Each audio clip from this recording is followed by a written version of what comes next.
Foundation is set to host a peace and security dialogue in South Africa from the 3rd of September until the 6th.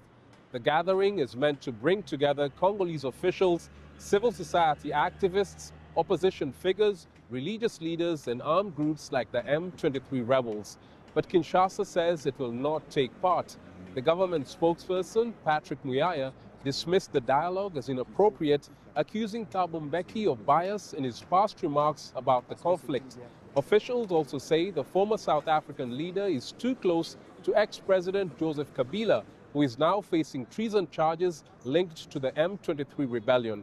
Mr. Mbeki, however, is remembered for organizing the landmark 2002 Sun City peace talks that helped end a wider regional war in Congo.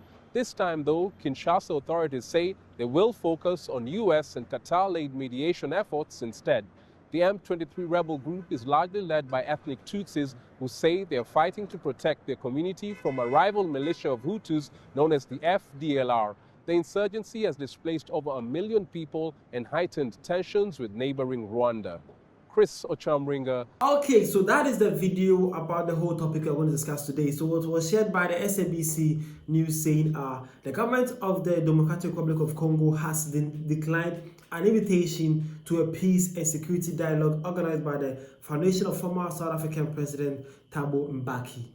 Well, yeah, so DR Congo officials officially they declined and actually never even set their foot at the dialogue set by the former South African President Mbeki. Yeah, they say that they believe that he is actually biased in this whole issue, and it's believed also that they will rather rely on the Americans and their way of solving the issue rather than believing in an African dialogue committee. Mr. Mbeki, what actually did you do to rant or to have the DR Congo people lose such hope to you with that? That is actually serious claim right there. Well, when this was shared, some Africans also felt, well, this African came saying that, but will help us rush to US or UAE. God help us help ourselves from these puppet lapdogs who hate being African. Well, this African is not happy. He believes that they would rather rush go to the United States or the Western countries rather than letting an African solve the whole issue. Well, my brother, I think we cannot actually judge them by that much. Although, as long as we are not happy about it, but do you actually believe the credibility of Mr. Mbeki's foundation concerning this peace dialogue issue? Because this DR Congo issue is not a child's play. It's actually a bigger issue than we think. It's not just a misunderstanding though. It's a power play that's what happened right there. Big industry and business are behind this. And it's actually not going to be easy like that. It needs a very hard iron hand power to decide that. And not only that though, but also needs a fair and a just approach to it. And I'm not sure they are finding that in the foundation. I'm sure that's a problem. Again, this one says the Congo wants nothing to do with South Africa. They don't even want our government there.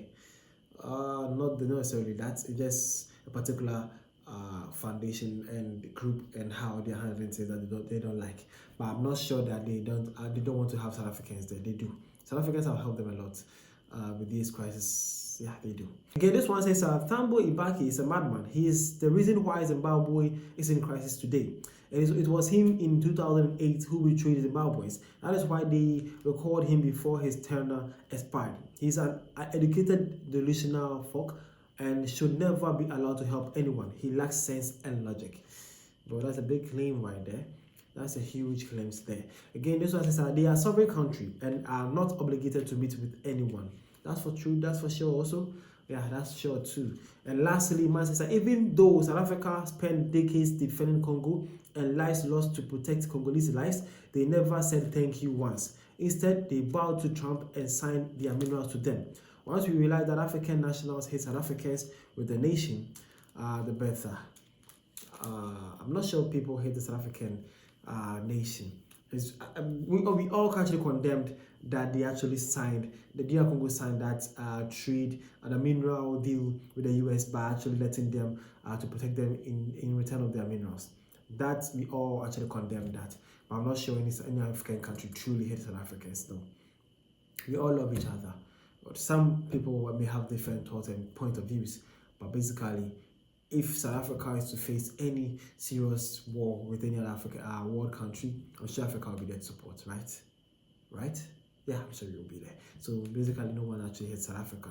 It's just a conversation that will happen once and for all, or sometimes, but it's no hits. Trust me, it's just normal like that. All right. Thank you for your time.